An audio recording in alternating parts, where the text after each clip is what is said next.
사랑의 주님, 오늘 이 귀한 날에 또 주님 우리를 불러주셔서 찬양을 하며 기도를 하며 말씀을 들으며 하나님과 더불어 교제하며 하나님의 성품을 닮아갈 수 있는 귀한 시간을 허락해 주시니 감사합니다. 성령님께서 인도하여 주셔서 우리의 심령 주님 닮아가면서 이 땅에서 빛과 소금의 역할을 잘 감당하면서 주여 부르신 목적에 합당한 주의 자녀가 될 수 있도록, 성도가 될 수 있도록 축복하여 주시옵소서. 주님의 전을 향하는 발걸음이 얼마나 복되고 얼마나 기쁘며 얼마나 소망이 있는지를 깨닫게 하시고, 이 자리에 모여서 하나님 말씀 나눌 때 아버지 하나님, 그 하나님의 나라만 소망하며 보며 나아갈 수 있도록 축복하여 주시옵소서. 예수님의 이름으로 기도드리옵나이다. 아멘. 네,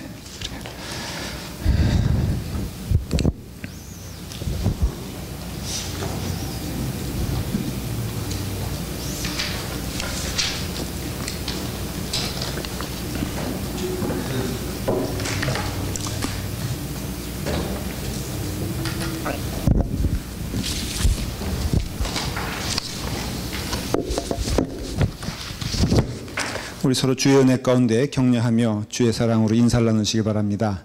우리 좋은 날, 비가 왔는데도 우리가 이렇게 좋은 시간 가질 수 있어 감사합니다.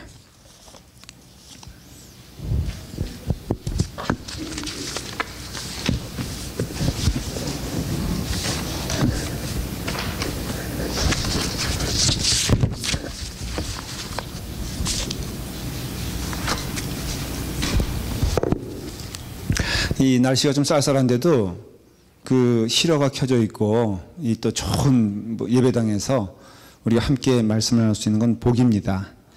이 복을 다 온 교인들이 기뻐하며 누려야 되는데 게으름 피면 안 됩니다. 그래서 우리가 함께 그 은혜를 나눴으면 좋겠습니다. 여러분들 우리가 사도신경을 지금 하고 있는데요. 아마 사도신경은 한 석 주 정도면 이제 끝나지 않을까 그렇게 생각을 합니다. 그런데 우리가 사도신경을 하면서 분명히 알아야 될 게 하나가 교회관이거든요. 그러니까 교회는 무엇이냐. 이 사도신경의 굉장히 중요한 부분 가운데 하나가 이 교회에 대한 얘기거든요. 그래서 교회에 대한 내용은 어디까지냐면은 우리는 거룩한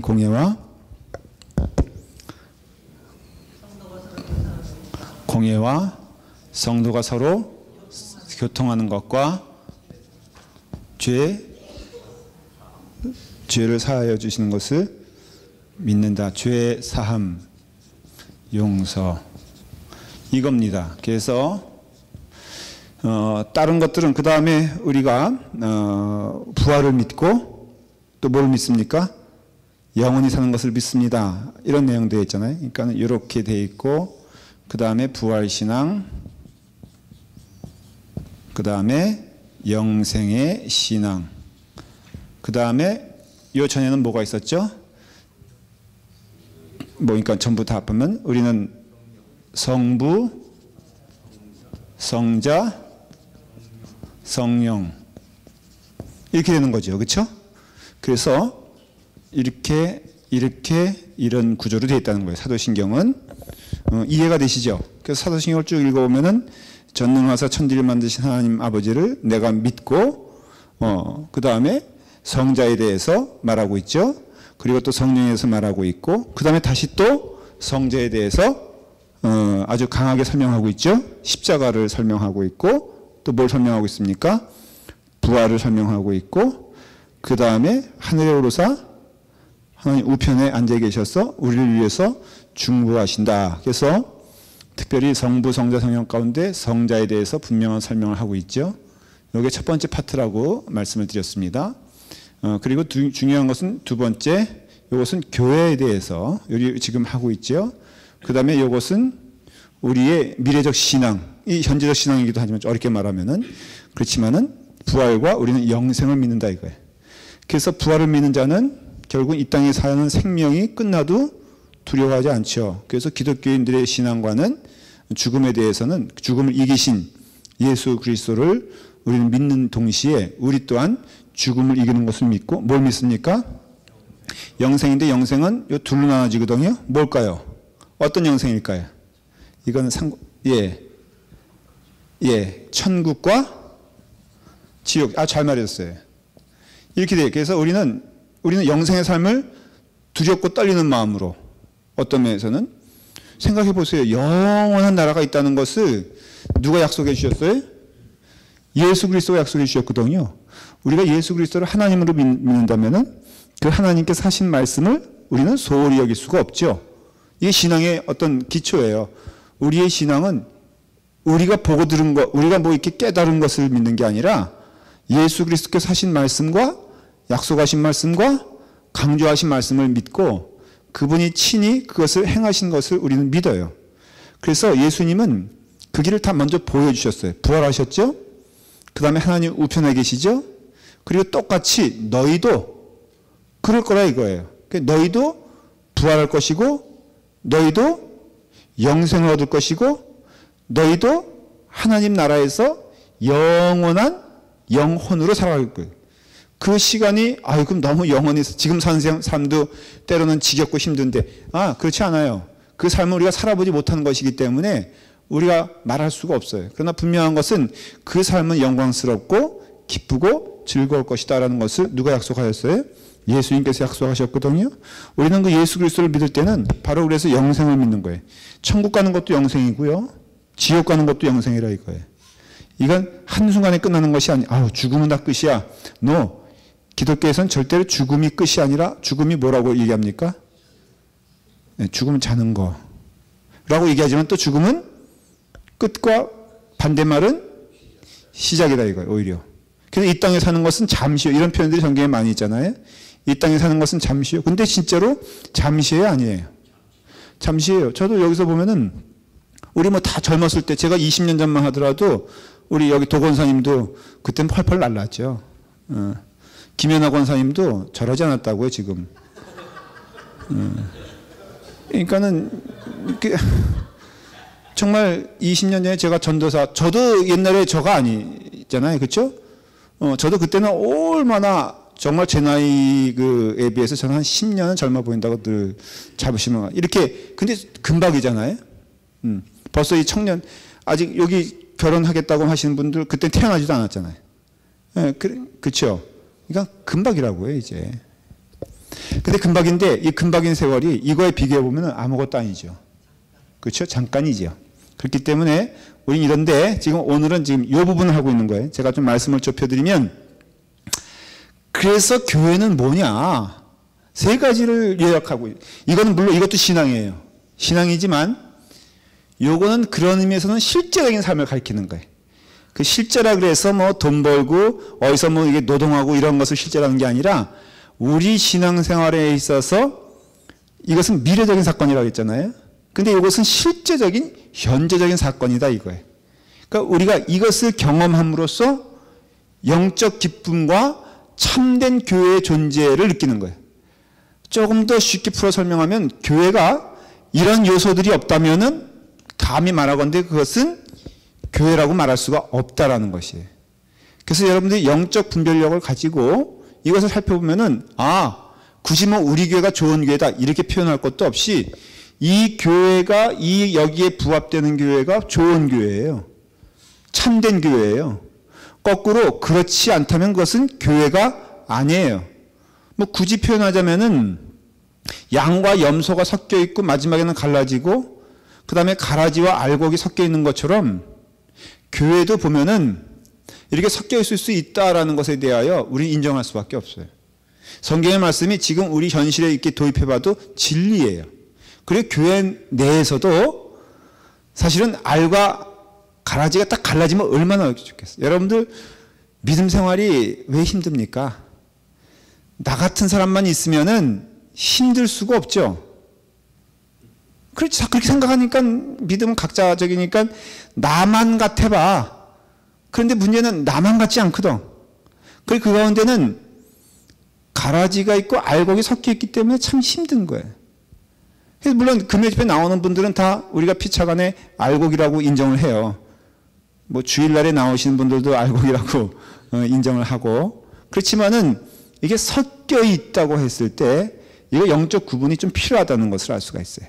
첫째는 공예예요. 공예는 어떤 공예예요? 거기 있잖아요. 형용사가 붙었잖아요. 무슨 공예라고 그랬죠? 다 외웠는데 이게 또 물어보면 딱질러 무슨 공예? 어떻게 알았어요 이걸? 외우고 있었어요? 근데 조금 전에 물어보니까 대답을 안 하세요? 거룩한 공예를 믿잖아요.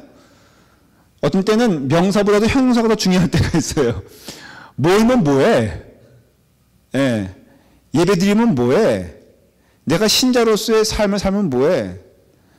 여러분 어떤 때는요 가끔 까먹어서 권사님을 집사님으로 강등해 부를 때도 있어요. 그렇잖아요? 예. 우리 이거든 장로님한테 이거든 집사님 안녕하세요 그러면은 이거든 집사님 이거든 이거든 장로님 어떠겠어요 마음이? 아무렇지도 않아요? 그게 살아있는 교회의 증거라니까. 근데 의외로요 많은 사람들이 그런 거에 목숨 거는 사람들이 꽤 많아요. 어떻게 보면은 더 그게 마치 주류가 되는 것처럼. 그래서 목사 입장에서는요 어떻게 보면은 이게 호칭을 부르는데 잘못 부를까봐 긴장하는 것은 그 교회가 별로 이렇게 이게 위계적 일서가 목사님 돼 있어야죠라고 강조하는 그 목소리 까시는 분들이 많으면은 그 교회가 좋은 교회는 아닐 거라고 생각해요. 장로님 어떻게 생각하세요? 장로님들. 그렇죠? 적어도 가끔은 그런 어떤 파괴적인 것도 조금 생각해요. 예를 들어서 우리 난공진성 집사님 말이에요. 집사님이잖아요. 사실 이제 정체를 드러난 게 올해가 처음인데 최정관 장로님 만나서 어깨를 딱 이렇게 두들기면서 말해요. 최정관 장로님, 장로님 너무너무 좋아요. 어떤 때는 오빠 같고 어떻게 보면 형님 같고 너무너무 좋아요. 그러면 장로님 좋아요? 나빠요? 좋아요. 역시 예수 믿는 건 제정신으로 사는 게 아니거든. 그런 걸 좋아할 수 있는, 이게 웃을 수 있는 아량 있는 교회가 어떻게 보면은 건강한 교회지. 이게 말이야 목사님 이건 찬물도 없고요 따뜻한 물도 없고 위아래가 없는 교회가 이게 망조들린 교회가 너무 그것을 강조하는 것이 오히려 망조들린 게 아닌가? 거꾸로? 그렇게 생각을 해요. 왜 이게 극단적인 예예요. 그러니까 저희의 삶도 목사로서의 어떤 그런 그 기준이 있잖아요. 그런데 어떤 때는 저도 누가 뭐 김씨 이러면은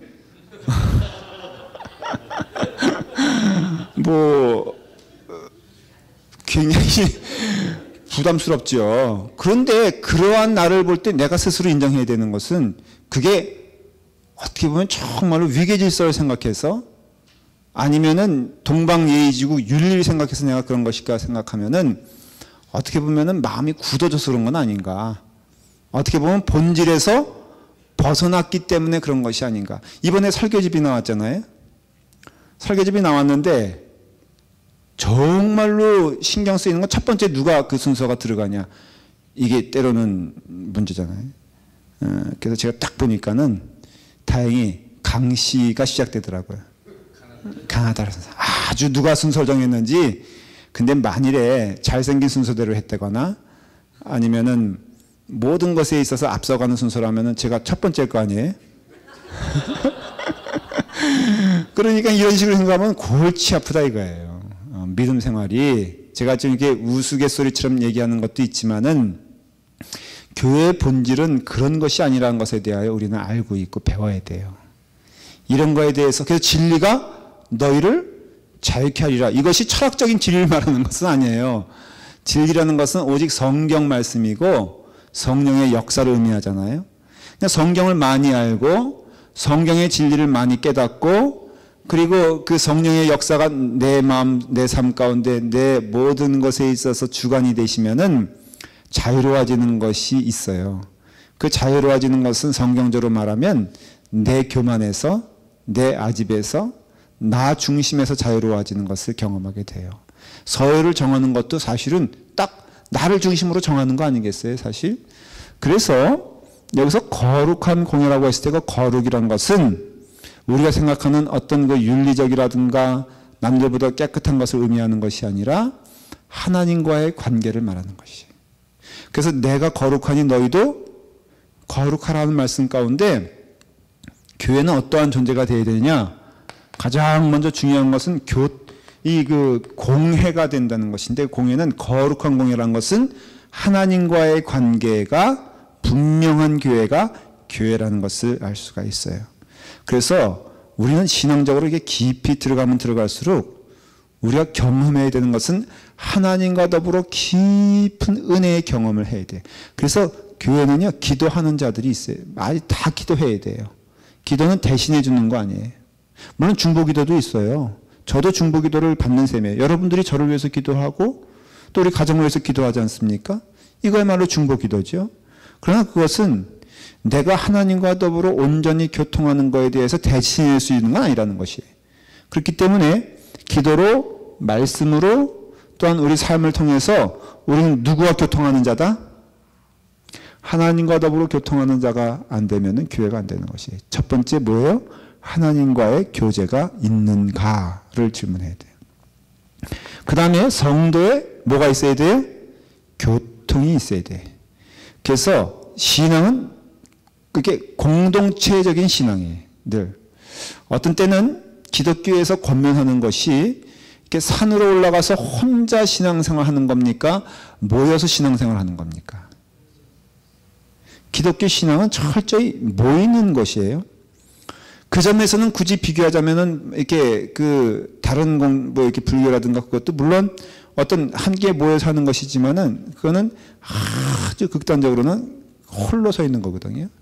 그래서 믿음 생활은 하나님과 더불어 깊은 교제를 누리는 자, 이 땅에 살면서도 함께 나누며 그 하나님과 더불어 귀한 은혜의 나눔을 그 덕을, 그 열매를 성도들과 나누는 것이 신앙생활이에요. 그러니까 위로부터는 하나님으로 받고 나누는 것은 성도들과 나누는 게 교회예요. 하나님은 하나님께서 주신 것들을 하나님이 받으려고 하지 않으세요. 우리는 은혜를 하나님으로부터 받잖아요. 그리고 나누는 것을 그 은혜를 누구한테 나눠줘요? 성도들에게 나눠줘야 돼요. 목사도 은혜를 많이 하나님으로부터 받으면 그 은혜를 되갚는다라는 것은 뭘 뜻하냐 하면은 바로 이웃과 성도들에게 그 은혜의 그 덕이 넘쳐나는 것을 의미해요. 부모의 입장에서도 사실은 아이가 참 효도한다라는 것은 어떤 의미에서는 그 아이가 자라서 좋은 사회인이 되고 또한 아버지의 어떻게 보면은 자랑거리가 되는 것이 효도 아니겠어요?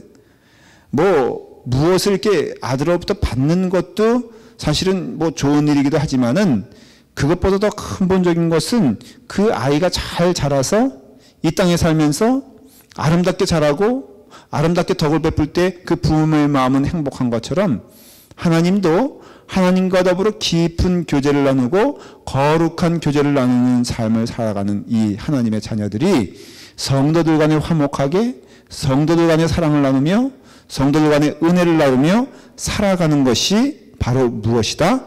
그것이 믿음 생활이라는 것을 알 수 있어요. 그래서 여러분들이 믿는 자들은 서로 교통하며 사랑을 나눠줘야 돼요. 이게 교회의 요소예요. 거룩한 공예와 성도 간의 교통이 있고 그 다음에 죄를 사하여 주시는 것과 이것이 교회의 중요한 또 요소가 되는 것이에요. 죄 용서에 대해서 우리가 죄 사함에 대해서 얘기할 때 두 가지를 생각할 수가 있어요. 첫 번째는 뭐냐면은 죄 용서는 회개하는 자가 받는 거예요. 그렇잖아요? 죄 용서는 물론 하나님이 먼저 하시는 은혜요. 하나님이 먼저 우리를 사랑하시사 우리를 용서해 주신 건 맞지만 그 용서와 사랑이 우리 가운데 그것이 임하기 위해서는 우리가 뭘 해야 돼요? 죄인임을 고백하지 않고는 그렇지 않다면은 예수 그리스도의 십자가의 은혜가 그 예수 그리스도의 십자가를 믿는 자건 믿지 않는 자건 다 동일하게 임해야 되지 않겠어요? 만일에 그것이 무조건적인 것이라면 우리가 생각하는 예를 들어서 어떤 그 무조건적인 은혜가 있어요. 하나님의 그런 의미에서 그게 뭐겠어요? 예? 자, 자연적인 건 다 하나님의 무조건적인 은혜라고 할 수 있어요. 해,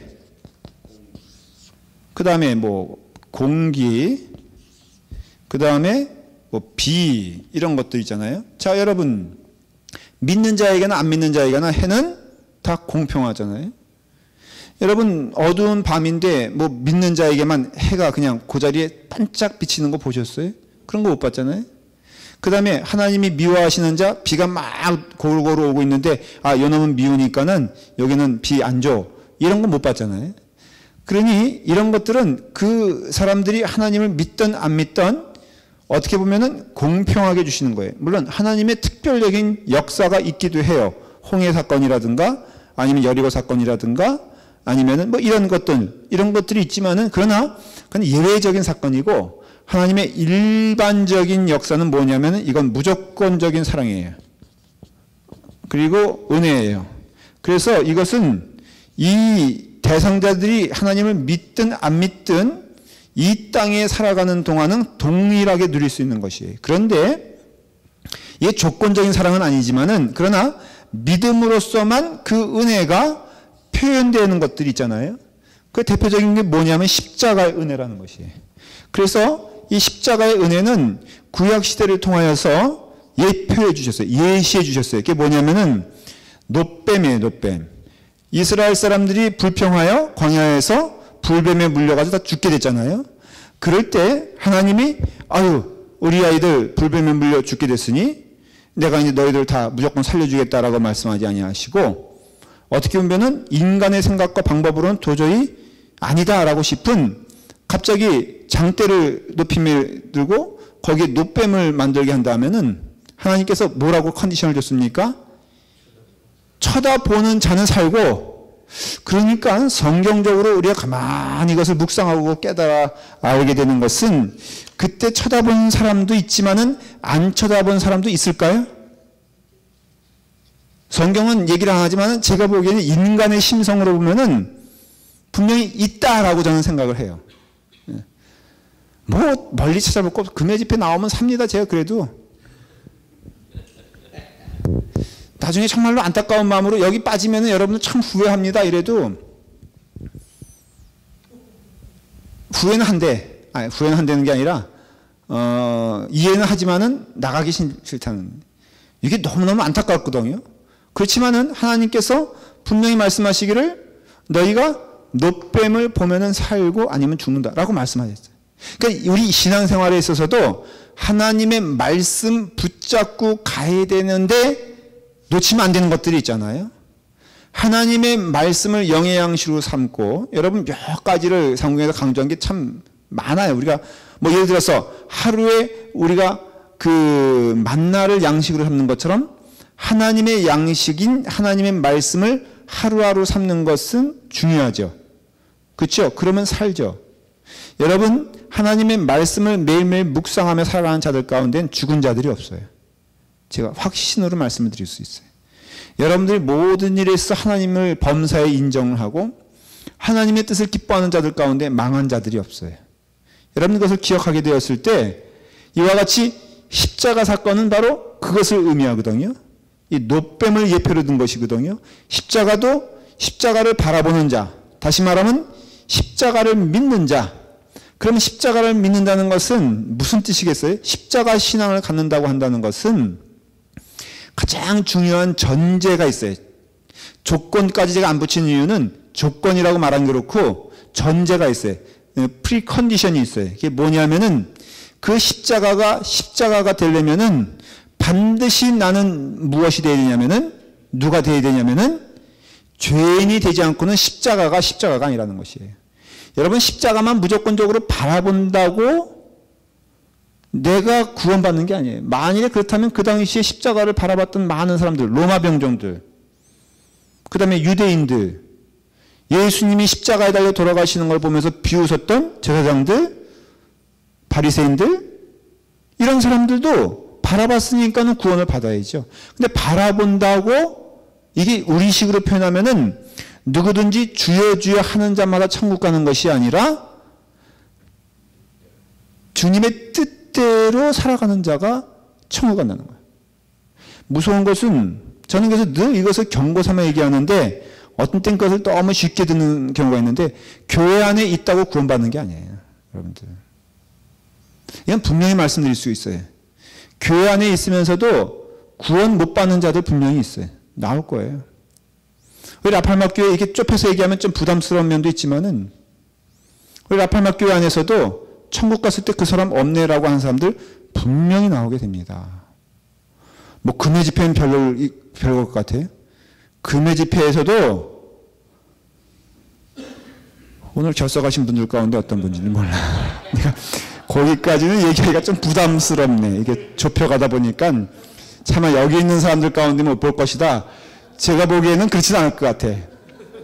제가 보기에 여기 있는 분들은 다 아까 종범이 형제 들어오는데 한 몇 달 동안 빠졌잖아요. 그래서 제가 또 그걸 또 뒤끝이 있으니까 한마디 하고 할 거 아니에요. 그래서 오랫동안 좀 고생을 많이 했네. 그랬더니 목사님 이제 나올 거예요. 그래서 아니 나오게 된 거예요. 아니면 그동안 안 나왔던 거예요. 못 나왔던 거예요. 그랬더니 못 나왔어요. 이제부터 부지런히 할 겁니다. 그래서 내가 속으로 오래 가 주시옵소서. 이제 자 우리가 하나하나 이제 보게 되었을 때 저는 목사의 신앙의 양심으로 분명히 이야기할 수 있는 건 바라봐야 산다는 거예요. 목사인 저도 여러분들을 이끄는데 구원시킬 수는 없어요. 말씀 선포하는데 그 말씀 가운데 아멘하며 받아들이는 것은 여러분들이에요. 그리고 여러분들이 그 말씀에 아멘하려면 목사님이 은혜롭게 말씀 전해주시면은 모든 것이 다 모든 교인들이 가만히 있겠어요? 다 아멘하죠. 그건 제 경험에서 보니까 진리가 아니에요.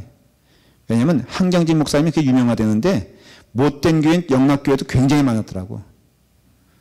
그렇기 때문에 우리가 말씀을 전해도 우리의 신앙의 반응과 고백이 없이는 그것이 우리 가운데 온전한 하나님의 구원과 은혜가 되지 못한다는 것을 누가 정하셨어요? 그 법을? 하나님이 정하셨다 이거예요. 하나님의 손이 짧아서도 아니고 하나님의 구원의 방법이 그런 거예요.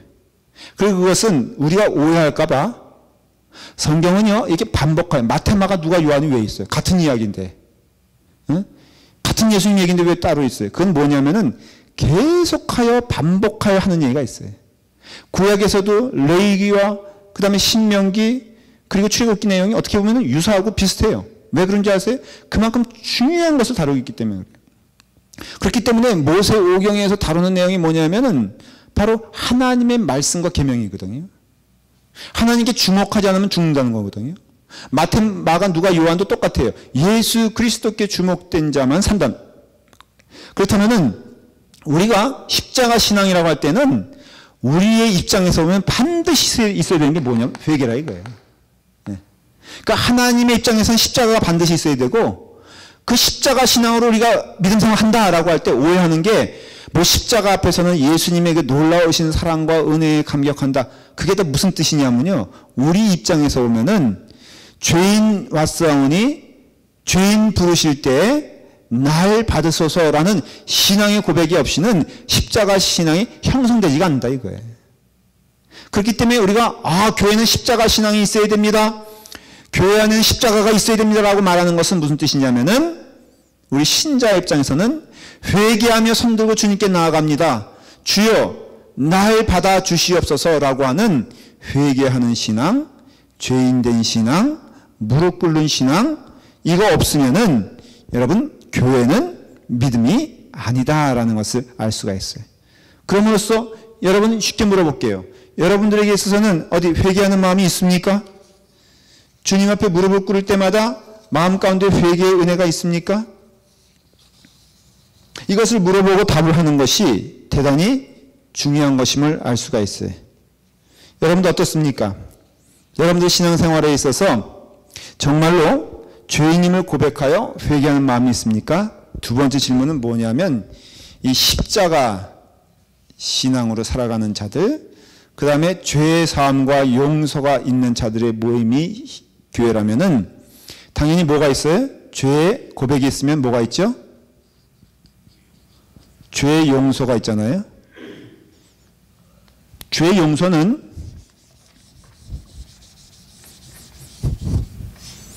먼저는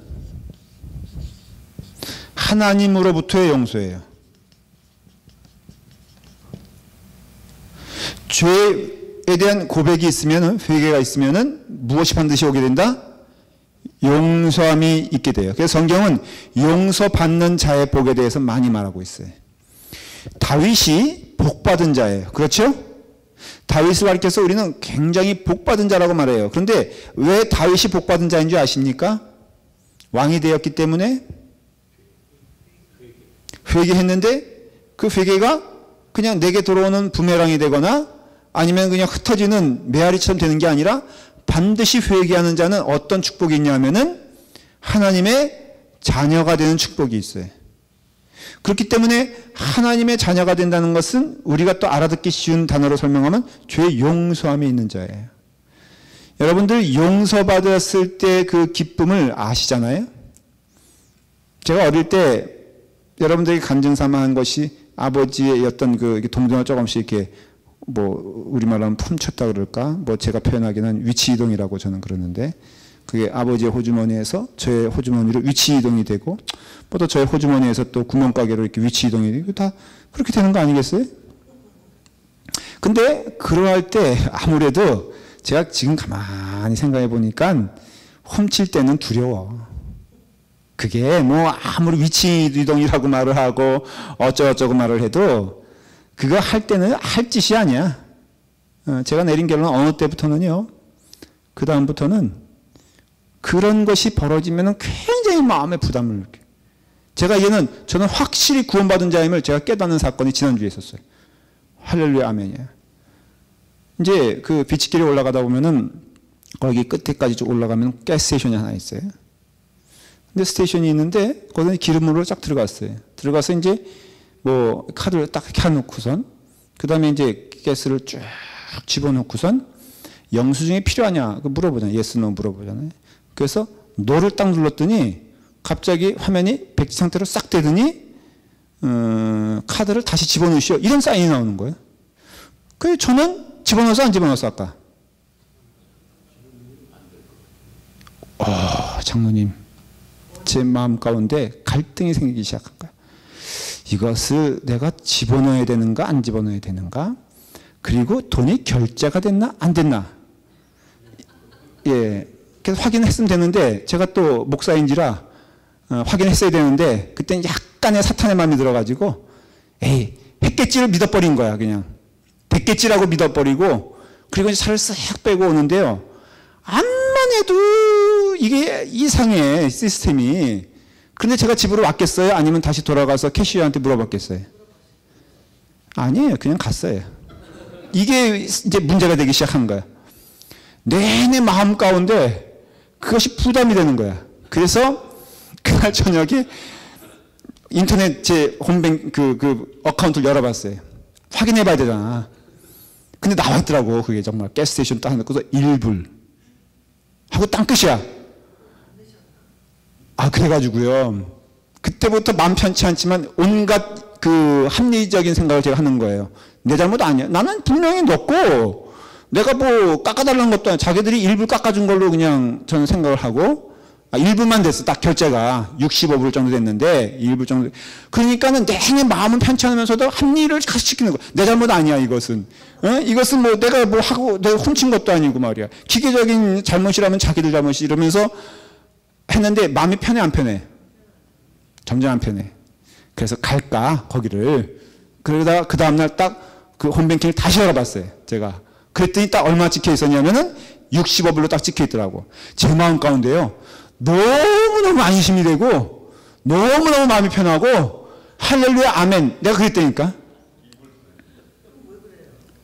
그게 문제가 아니고 지금 예화가 지금 그걸 들려는 게 아니지. 권사님 지금 제가 듣는 예화는 뭐 그게 기계적인 잘못이냐 뭐냐 이게 아니라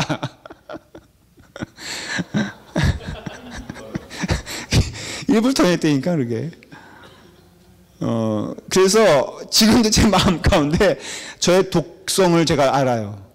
그러니까 틈만 나면 저는 나쁜 게 제가 너무 이렇게 솔직히 얘기하면 우리 어떤 사람들은 목사님 너무 이렇게 솔직히 해도 목회가 되는 거예요. 근데 되잖아 어쨌든. 그러니까 나도 할 말 없으니까 여러분도 할 말 없다 이 얘기 하려는 거예요. 저도 회개할 테니까는 여러분들도 잘났다고 교만 안 떨지 말고 당신들도 회개하시오. 솔직히 누구 여기 제일 선하게 생긴 사람 누구야? 한 사람에 나와봐요. 한번 뭐 우리 김연아 권사님? 저와 같이 똑같은 경험이면 어떻게 쓰겠어요, 안 쓰겠어요? 또 쓴다고 얘기하지 마. 또 그렇다고. 그러니까는 우리의 삶 가운데 말이에요. 이게 하나님을 바라봐야지 사는 거라 이거예요. 그래서 여기선 이와 같이 죄의 용서함을 받는 그런 과정에 있어서 하나님으로부터 정직한 자가 되어야 되고 하나님으로부터 우리는 용서를 받아야 돼.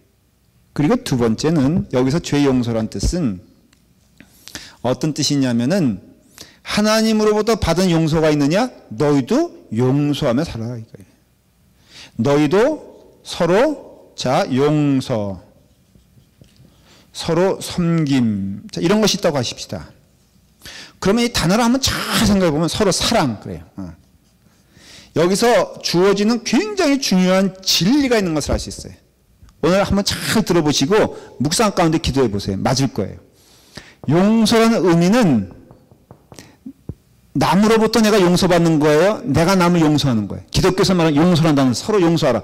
우린 이런 말 하잖아요. 서로 용서하십시다 이럴 때 우리 흔히 핏대 흘리면서 얘기하는 게 아니 저 영혼이 용서받을 짓을 해야지 용서를 해주죠. 아니 얼굴 그렇게 해서 밀양이라는 영화 보셨어요 혹시? 밀양 예, 장로님 너무 구체적인 이름은 안 다셔도 돼요. 장로님 너무 그러면 또 저분은 영화만 보나 보다 또 이럴 수 있으니까. 하여간 전도연 씨 영화 연기 참 잘하잖아요. 근데 전도연 씨가 한 얘기가 굉장히 아니 내가 용서 안 했는데 누가 용서한 거야 대체? 악당이 그때 무슨 자기 아들을 죽였죠. 예. 근데 저기 살인자가 너무 밝은 얼굴로 나오면서 자매님 제가 하나님으로부터 용서 받았어요. 그러니까 전도연이가 교회 다니는 사람이잖아요. 근데 화가 나가지고 아니 대체 내가 용서했는데 누가 용서한 거야? 이러니까 너무 기독교적인 표현이에요. 우리가 그런 고민 가운데 있잖아요. 아니 뭔가 사과를 해야지 용서를 하지. 아니 저 인간이 죄졌다고 인정을 해야지 내가 용서를 하지. 근데 용서하라는 말을 생각해 보면은 용서하라는 것이지 용서받으란 뜻은 아니잖아요. 그러니까 성경에서 너희가 서로 용서하라라고 했을 때 그 용서란 단어는 내가 너를 용서해야 되는 것이지 당신이 나를 용서해 달라고 얘기하는 것은 용서가 아니죠. 그렇죠? 우리 관계에 있어서 서로 용서하라고 했을 때 내 입장에서는 내가 용서해 줘야 되는 거예요. 근데 용서를 또 얘기할 때 너무 또 성경에서는 안타깝게 조건 어떻게 용서하라 그래? 무조건적이죠. 사랑도 무조건적이죠. 섬김도 무조건적이란 말이 참 어려운 게 우리는 무조건적으로 얘기해도 한 가지는 꼭 걸고 나면 그래도 뭔가 좀 성의를 보여줘야지 가치 있는 일에 무엇인가 그래도 그래야 될 거 아니에요. 인간은 다 뭘 찾아요? 가치를 찾아요. 오바마 대통령이 물에 빠졌고요. 예를 들어 말하면 김동희 목사가 물에 빠졌다면은 헬기가 와서 누구를 먼저 구할까?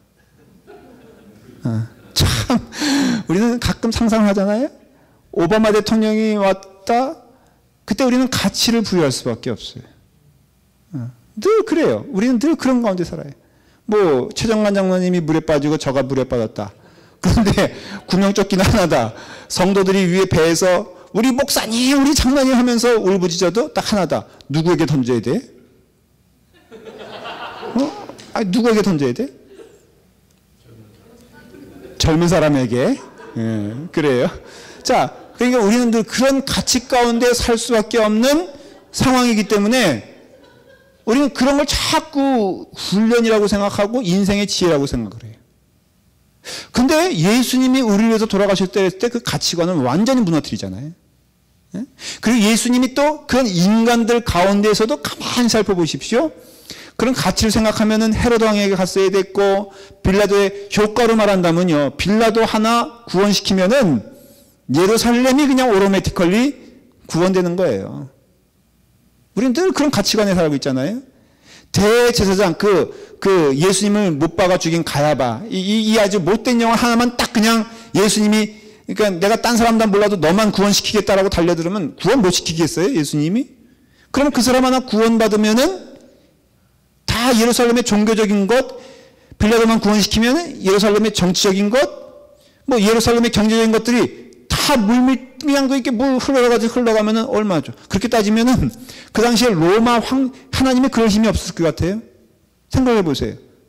효과로 생각한다면요, 그 당시에 로마 황제만 붙들고 있으면은, 근데 콘스탄틴 황제가 그 기독교인이 됐는데 뭐 별반 달라지기가 없었다는 것을 알 수 있어요. 그러니까 하나님의 방법은 그게 아니에요. 오늘날에도 여러분들 착각하지 마십시오. 교회 안에서 자꾸, 그거는 저도 거부해야 되고 여러분도 거부해야 되는 게, 뭔가 쓸모있는 사람에 대하여 눈이 집중되는 것을 조심해야 돼요.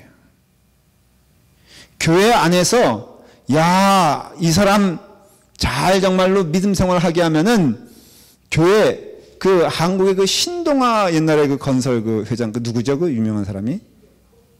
신격호예요? 아니, 신동아의 그 창시자가 신신 아니지. 권사님은 그냥 뭐 한번 찔러. 신격호는 저기 아니야? 저기 롯데 썸띵 아니에요? 아니, 저 예를 들면 안 되는데. 그러면은 그 사람 딱 예수 믿으니까 교회 하나 쳐주잖아. 우리 교회도 좀 그런 사람이 안 오는지 몰라. 별로 영양가는 없는 분들이 꽤 오는 것 같고, 야, 그 한동안은요, 이건 여담이지만은 그 자바에 있는 큰 손을 잡으면은 교회가 부흥한다 그랬어. 정말로 거기는 이렇게 돈 많은 사람들이 많이 있잖아요. 그래가지고 그 사람 한두 사람이면은 뭐 이게 교회가, 근데 정말 그렇기도 해. 믿음 좋아지면 그럴 수도 있잖아요. 그런데 교회는 그거 거부해야 돼요. 최경주를 잡아야 돼요. 최정관만 잡으면 돼요, 우리는. 그러니까 우리 약속하십시다. 진짜로 그런 교회 되면 큰일 나는 거야. 제가 왜 이렇게 강조하냐면요, 아무래도 눈이 그쪽으로 돌아가는 건 현실이야. 그렇잖아요. 유명한 사람 오면은 갑자기 그냥 그 메모지에 뭐라고 올려놨어요? 누가 왔으니 꼭 직함을 강조해서 광고해 주세요. 그러면 전 더 안 해. 물론 우리 교회 올라온 적도 없어, 그런 거. 그렇지만은 교회가 컨디션이 붙으면 안 돼요, 이게. 서로라는 단어를 했을 때 네가 먼저 해라. 그럼 나도 하마. 나는 착하게 살고 너는 못되게 사니까 네가 양보하면은 내가 더 좋은 것을 주마. 이게 아니라 서로 용서라고 했을 때는 무조건적인 내 용서가 그에게 가는 것을 말하는 거고요. 사랑을 얘기할 때는 무조건적인 사랑이 그에게 가는 것을 말하는 것이고, 섬김이라고 했을 때는 어떻게 보면 가치 없는 자에게 더 그 사랑이 가는 것을 의미하는 것이고, 예수님도 뭐예요? 내가 의인을 위해서 온 것이 아니라 죄인을 위해서 왔으며, 실질적으로 예수님의 친구들은 어떻게 보면은 역설적이지만 다 가난한 자들, 다 약한 자들, 세상에서 버림받은 자들, 또 어떻게 보면은 세상적으로 봐도 참 이 사람은 죄인이다 라고 말한 그런 사람들이 다 주님의 친구가 되었고 주님이 친구 되어 주셨어요.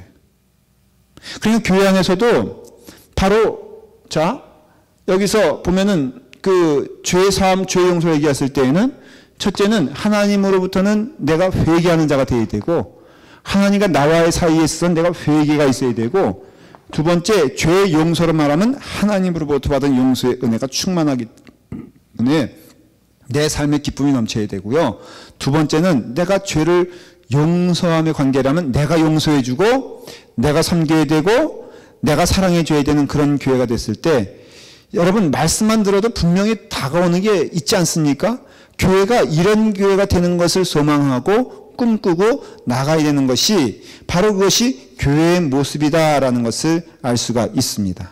그렇죠? 그렇기 때문에 우리가 그러한 삶을 살게 되었을 때 이제 계속해서 말씀을 이제 연관해서 좀 전하는 거예요. 다 지난주일에 이어서 이러한 기본적인 어떤 확실한 그 기초를 가지고 우리가 말하는 그 성경에서 말하는 죄의 특성을 좀 오늘 배워야 돼요.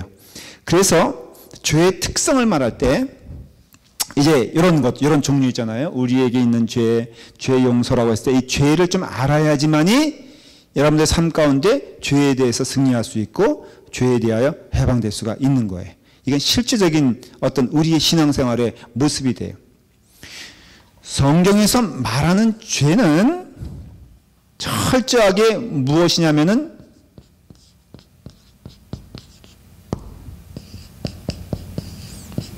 뭐라고요? 마음, 영혼의 죄를 말해요. 그리고 우리가 이거에 구분돼서 우리는 죄라고 말하면은 육신의 뭐라고요? 죄, 뭐 율법적인 죄, 그 다음에 눈에 보이는 죄, 이런 것들을 말해요. 자, 아까 예로 돌아가서 제가 가스 스테이션에서 있었던 해프닝에 대해서 여러분들 한번 생각을 해보세요. 저는 죄인입니까? 아닙니까? 그러니까 저를 적나라하게 이제부터 여러분들이 해부해 보시는 거예요. 자, 그 사건이 있었잖아요. 제가 죄인이에요? 아니에요? 어떤 죄를 졌어요? 그냥 공짜로 좀 그걸 받았으면 가는 그것이 죄의 그 시작이에요. 예. 너무 정확히 말씀해 주시니까 제가 당황스럽네요. 제가 가스를 딱 넣었는데 거기는 에러로 나왔고 모든 합리화를 제가 시키고 있잖아요. 그리고 설사 저는 이것까지 생각했어요. 경찰이 쫓아온다. 이제 CC 카메라가 있으니까는 이거 여차하면은 큰 망신 당할 수도 있겠다. 그럼에도 불구하고선 보는 사람이 없으니까 갔겠어 안 갔겠어. 제가 예? 아 어딜 와요? 집으로 갔죠. 그러니까 집으로 갔죠. 그러니까 제가 이렇게까지 말하면 너무 제가 적나라하게 저를 보여주는 거라서 어때 두렵지만 금요 집회야. 주일날하고 좀 틀리니까 우리 허심탄회하게 얘기해 보십시다. 뭘 또 괜찮아 그렇게 얘기해 놓고 다 나중에는 우리 목사님이 그런 사람이라고 그러고. 아마 여러분들도 저 상황이라면 똑같았을걸? 여러 가지 생각 많이 했을 거 아니에요? 그 생각이란 거는 1초에도 지구를 몇 바퀴씩 도는 게 생각이니까 야 이거 CCTV에 찍혀야겠다. 그러니까 뭘 봐요? 제가 어느덧 CCTV 위치를 보고 있더라고요. 제가 그렇게 정교한 사람인지 몰랐어. 그리고 딱 생각에 여차하면은 이게 이 밖을 벗어나면은 이게 경찰이 쫓아올 수도 있겠다 생각해서 거기서 일부러 2분 동안 있었어 제가. 왜냐면 CCTV에 증거를 보여. 내가 도망간 게 아니다. 내가 아주 거기 일부러 이렇게 자리도 있었다 해서 2분 동안 거기에 딱 자리 잡고 있었고요. 이거는 너무 사악한 거예요 제가. 근데 제가 이 말 안 했으면은 어때요? 자, 제가 그러니까 입이 이게 방정이라고 제가 이것을 얘기했기 때문에 지금 문제가 되는 거지. 어쩌면 이게 교회를 쫓겨나야 될 상황일지도 몰라요. 예, 물론 그렇지 얘기했으니까. 그렇지만은 제가 이것을 입을 딱 담고 그냥 내 생각은 온갖 지구가 7바퀴 돌았을 거 아니에요? 그렇죠? 아, 가만히 계세요 보세요 그냥. 7바퀴 돌았을 거 아니에요 생각이. 그렇지만은 세상은 변한 거 하나도 없어. 60억을 다시 콜렉션 됐고 그 흔적도 없어요 보니까. 그냥 크레딧 카드에 제 어카운트 보니까 60억을 딱 써 있어. 그러니까 냈고 됐죠 뭐. 이게 우리 삶이라니까. 그래서 우리는 죄를 졌다 안 졌다 라는 그 부분에 있어서는 너무 자유로운 거야. 우린 죄를 안 지은. 저는 아주 깨끗하게 이 자리에 온 거예요. 목사로서의 결극사유 하나도 없이 왔죠. 그러나 내내 그것이 저를 괴롭혔다고 했을 때 저는 인정할 수밖에 없는 게 그것은 제 마음에서는 이미 죄를 진 거라 이거예요. 예. 그러니까 저는 그 부분에 있어서는 회개할 수밖에 없어요. 할 말이 없어. 예.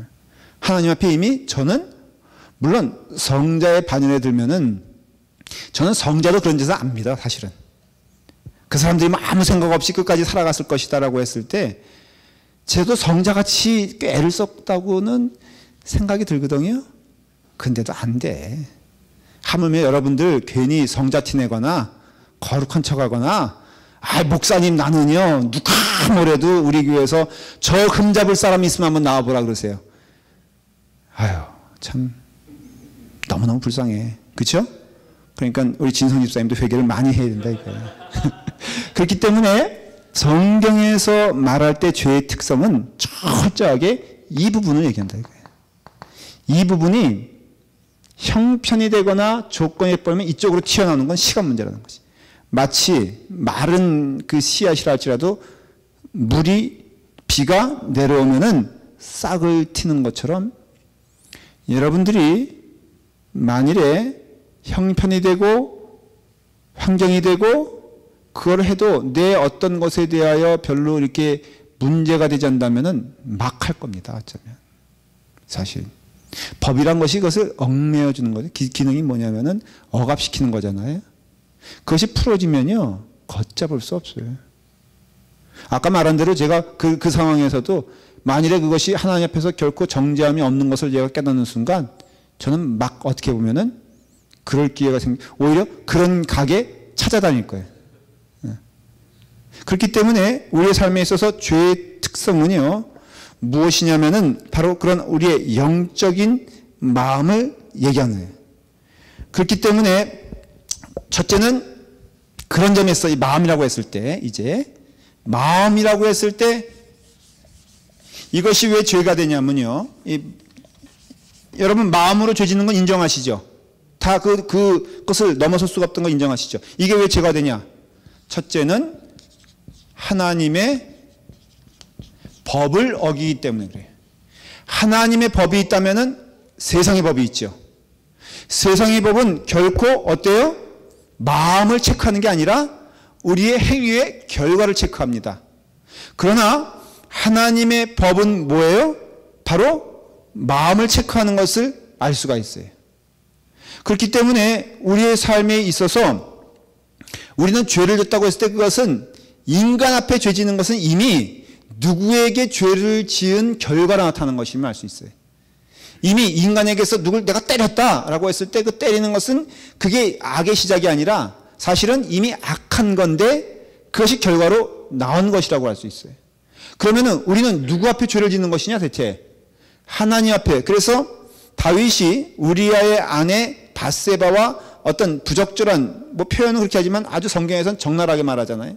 죄를 진 거잖아요. 그럴 때 다윗이 무엇이라고 고백하냐면 잘 들어보십시오. 시편 51편이 그 내용인데 4절에 이렇게 되어 있어요. 나중에 한번 여러분들 기억하시고 찾아보세요. 내가 주께만 범죄하여 주의 목전에 악을 행하였사오니. 다윗이 내가 우리아에게 죄를 졌다 이런 말 하잖아요. 물론 다윗이 그렇다고 해서 우리아에게 떳떳하다 그런 소리가 아니에요. 근데 우리는 어떻게 생각하냐면 우리는 우리아에게 죄를 진 건 맞아. 그래서 하나님 앞에 죄 졌다고 생각하진 않아요. 근데 다윗은 거꾸로 뭐라고 말하냐면은 내가 주의 앞에서 주의 목전에서 죄를 졌다 그랬어요. 실질적으로 여러분 다윗이 이러한 죄를 졌을 때 나단만 그 죄를 고발했지 나머지 모든 사람들은 다 그 앞에서 침묵했어요. 그리고 어떤 사람들은 왕이니까 그럴 수 있는 거 아니냐, 뭐 왕이니까 그럴 권리가 있는 거 아니냐라고 생각했을지도 몰라요. 여러분 나단은 하나님의 음성을 전한 자지 인간의 생각을 전한 자가 아니에요. 그럼으로써 그 나단이 전한 것은 하나님의 음성이에요. 그런데 그 나단의 음성만 없었다면은 다윗은 죄의식 없이 나아갔을 것이죠. 그냥 질주했을 거라고요. 그냥 평범하게 또 임금의 노릇을 해가면서 나아갔을 거라고요. 그러니 하나님이 우리에게 경고하시는 그 하나님의 법의 음성을 듣는 자가 돼야지 우리는 죄를 고백할 수 있어요. 여러분 이 하나님의 법을 듣는 자는 쉽게 말하면 성경을 듣는 자예요. 또 성경에게 집중한 자예요. 자, 여러분들 이제 제가 이렇게 말씀을 하고 드리니까는 이제는 여러분들도 주유소에서 똑같은 경험을 하면은 어떻겠어요? 어떻게 살 것 같아요, 여러분들? 우리 아니 이렇게 잘 말씀하시다고 또 본인들 얘기하니까. 자, 이런 경우도 있잖아요. 마켓에서 캐시어가 정신이 약간 혼란스러워 가지고 저에게 5불을 줘야 되는데 50불을 줬어. 예전에는 너무나 공돈 생겼다고 신나게 파킹장아 잘 있어라 하면서 달려갔을 여러분들이에요. 아니에요? 에이, 제가 보니까 두 분은 그렇게 했을 것 같아. 예수 안 믿었으면은 길거리에서 만나면 무서워할 사람들이 여기 두 분이. 자, 그랬는데 이제는 우리가 하나님의 법을 알아. 점점 이게 뭐 말씀이 들어오는 거예요. 그리고 하나님이 뭘 싫어하시는지 알고 내 마음을 감찰하신 하나님을 깨닫는 순간 우리는 그렇게 할 수 없잖아요. 이전에는 그렇게 하는 것이 아니 잘못 준 캐시어가 잘못이지 내가 뭐 강탈을 한 것도 아니고 내가 뭐 뺏은 것도 아니고 그때는 형사적인 법은 어떻게 되는 거예요? 저는 그걸 한번 알아뒀으면 좋겠어. 그거. 그럴 땐 내가 받아와서 집에 가면은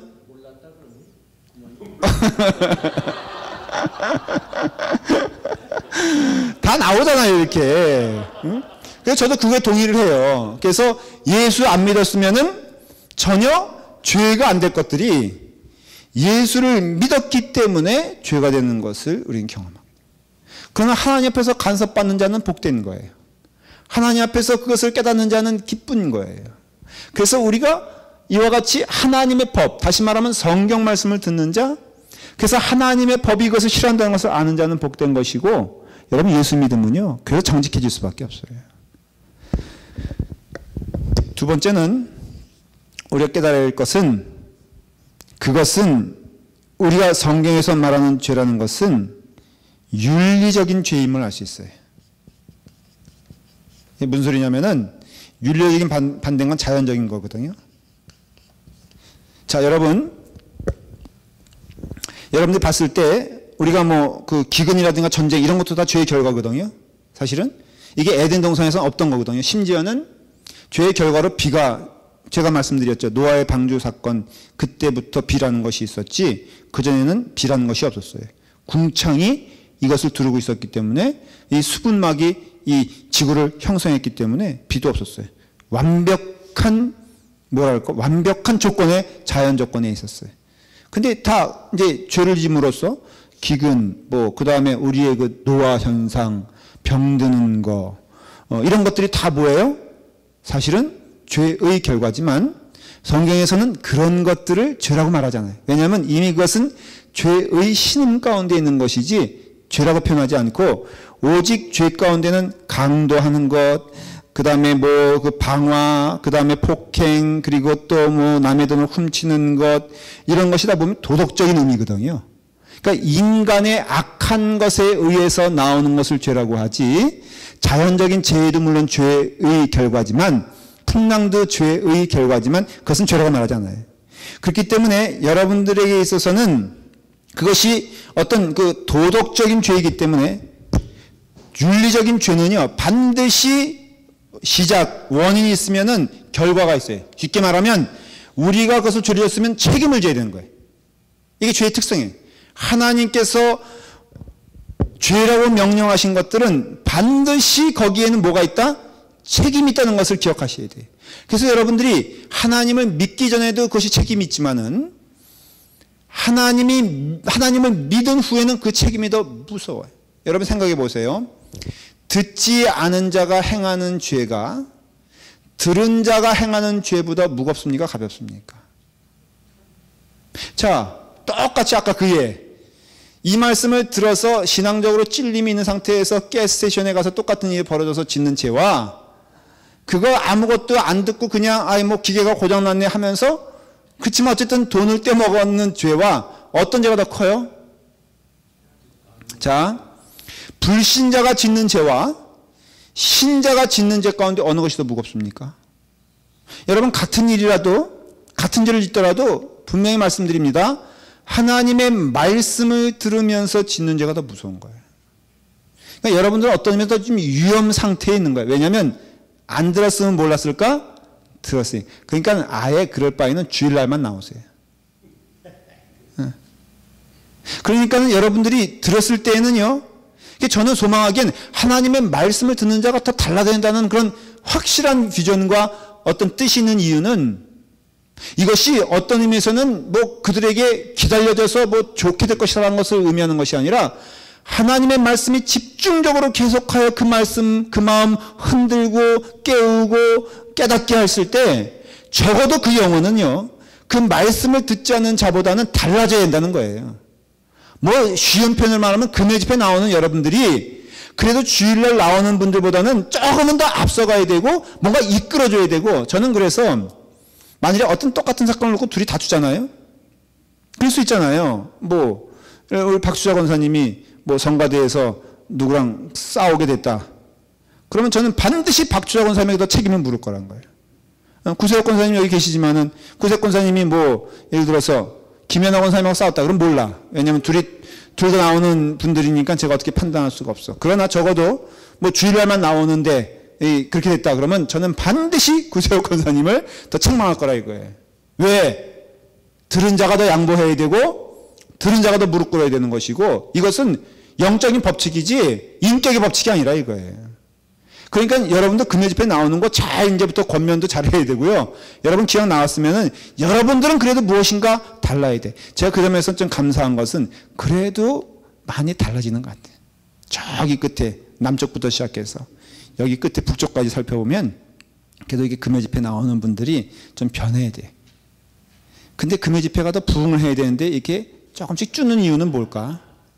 그는 금요 집회 나오는 사람들에게 100% 책임이 있다 이거예요. 여러분들이 하나하나 빛이 됐어 봐봐. 교회 안에서 어디 가서 강에 가서 사금 발견해가지고 야 여기 오니까는 금 있다 그러면 아마 그게 아골골짝 저기 빈들이라도 아마 미어 터질걸. 그러니까는 여러분들 회개하셔 이제. 이거예요 바로. 그리고 세 번째는 우리가 아는 거지만 하나님의 법이고, 두 번째는 윤리적인 죄고, 세 번째는 철저히 그것이 마음 안에 있다는 것을 성경은 강조하고 있어요. 그래서 여러분들이 유념해야 될 것은요, 조심해야 될 것은 마음이라 하는 것을 알 수 있어요. 성경은 에레미야서 17장 9절에 뭐라고 말하고 있냐면은 만물보다 거짓되고 심히 부패한 것은 마음이라고 그랬어요. 제가 이 말씀 한번 인용한 적이 있잖아요. 그래서 여러분들이 이렇게 부패되는 것에 있어서 가장 먼저 중요하게 살펴볼 것은 마음이에요. 예수님도 말씀하시기를 마음에서 나오는 것은 악한 생각과 살인과 간음과 음란과 도둑질과 거짓 증언과 비방이니 그랬어요. 마태복음 15장 19절 말씀이. 자, 그렇다면 하나 깨닫게 되는 것이 있어요. 한번 저를 보세요. 마음은 가장 먼저 누가 알까? 하나님이 아시죠. 그렇죠? 그리고 두 번째는 누가 알까? 자기가 알죠. 그렇죠? 그러니까 마음이란 거 얘기할 때에는 결코 남의 마음을 얘기하는 것이 아님을 알 수가 있어요. 그리고 성경은 마음은 서로 보지 못한다 그랬어요. 근데 마음에 대해서 얘기하고 있어요. 이게 무슨 뜻이냐면은 사람은 정직하게 하나님 앞에 서면은 하나님 앞에 서 있는 나를 보는 거예요. 일종의 거울과 같은 거예요. 아, 내가 누군지 모르겠어. 하나님 앞에 서보세요. 내가 누군지 몰라요? 그거는 거짓말이에요. 아, 내가 어떠한 인생을 살아야 되는지 하나님 앞에 서면요, 내가 어떤 인생을 살아야 되는지 분명하게 답이 나와요. 아, 내가 목적을 잘 모르겠어요. 하나님 앞에 서 있는 자가 목적을 모른다는 것은 말이 되지 않아요. 오히려 그것은 마른 땅에서 장미를 구하는 것과 똑같은 거예요. 거꾸로 말하면. 여러분들이 하나님 앞에 서 있으면은 반드시 여러분께는 누구를 볼 수 있는 은혜를 주시냐면 나를 볼 수 있는 은혜를 주세요. 그리고 나의 마음을 볼 수가 있어요. 내가 그 여자에게 마음을 끌린다. 오죽하면 마태복음 5장 28절에 음욕을 품고 여자를 보는 자마다 마음에 이미 간음하였다. 이런 아주 어떻게 보면은 그냥 깊숙이 있는 얘기를 하는 것은요, 이미 나는 안 되는 거예요. 그렇잖아요, 여러분들? 내가 그 어떤 그 상대방을 봤을 때 상대방은 눈치 못하고 삼자도 눈치 못한다 할지라도 먼저는 하나님이 아시고 그 다음에 누가 안다? 내가 안다는 거예요, 내 자신이. 예. 그렇기 때문에 늘 내 자신을 돌아보아 자신을 신뢰하거나 자신을 믿지 말고 하나님 앞에서 늘 부족한 자임을 고백하면서 마음을 다스리는 거, 이게 중요한 거예요. 그렇기 때문에 우리의 마음은 늘 하나님 앞에서 오픈되어 있어야 되고 세상 앞에서도 조심해야 되는 것임을 알 수가 있어요. 그 다음에 네 번째 마지막으로는요, 마음을 얘기할 때 우리의 마음을 보는 게 중요한데, 마음 안에서도 제일 무서운 질병이 뭐냐면은 교만이에요. 교만. 그래서 성경은 차근차근 여기서 죄 사함과 죄 용서했을 때 우리가 말하는 죄, 성경에서 말하는 죄는 바로 이 요소를 가지고 있어요. 첫째는 하나님의 법으로 기준하는 것이고, 그것은 윤리적인 것, 간음하는 거, 그 다음에 강도하는 거, 모든 거 말하는 것이고, 그것은 마음 안에 있으면서 마음 가운데 무엇을 말하고 있냐면은 바로 죄의 뿌리는 교만이다라는 것을 알 수가 있어요. 교만이란 단어는요, 이런 것입니다. 교만은 내가 하나님보다 더 높은 거예요. 여러분, 내가 하나님보다 높다는 것은 사람들에게는 물론 당연히 내가 사람보다 높다는 것이죠. 그렇죠? 그렇기 때문에 사람과 하나님과 우리가 봤을 때 내가 나 있어요. 사람인자 나예요. 자, 하나님과 더불어 대적하고 하나님을 무시한다는 건 뭐예요? 내가 하나님보다 높다는 것을 말하는 것이죠. 그 다음에 사람과는 더불어 당연한 것이지만 뭐예요? 사람보다 높다는 것을 얘기하는 것이에요. 그러니 하나님 앞에서나 사람들 앞에서나 어떤 삶을 사냐면 나는 옳고 상대방은 틀리다라는 것이 교만이에요. 자, 그게 나타나는 것이 하나님이 주시는 것 다 만족해요? 우리가 믿음 생활에 있어서 믿음이 들어가면요, 여러 가지 참 은혜롭게 아름답게 변하는 것을 수 있어요. 부부 간에 갈등이 있는 자들, 예수 믿으면요, 갈등이 있습니까? 없습니까? 여러분, 예수 믿으면요, 갈등의 요소들이 은혜의 요소로 변하는 것을 봐요. 그래서 오히려 이전에는 불만스러운 것들이 예수 믿으면요, 그것이 아주 은혜롭게 변하는 것을 봐요. 그래서 예수 믿으면요, 가정이 아름다워지고 온전해지는 것이에요. 목사님, 예수 믿어도요, 지금 뭐 우리를 봐도 그렇게, 아니요, 예수 안 믿었으면 정말로 끝났을 거예요. 그런 가정이 지금 이렇게 이어지는 것은 하나님의 은혜라는 것을 알 수가 있어요. 그래서 교만은요, 늘 이런 거예요. 내가 누구와 부닥치면은 상대방은 옳지 않아. 하나님이 되었던 사람이 되었던 옳지 않아요. 그리고 또 하나는 이게 사람과 사람과 맞대고 하나님과 나와 맞대면은 내가 하나님을 굴복시켜야 돼. 내가 사람을 굴복시켜야 돼. 왜냐하면 내가 늘 높으니까. 이게 바로 교만이라는 것이에요. 그래서 교만한 사람이 교회 가운데 많아지면요, 그 교회가 평안하냐 이거예요.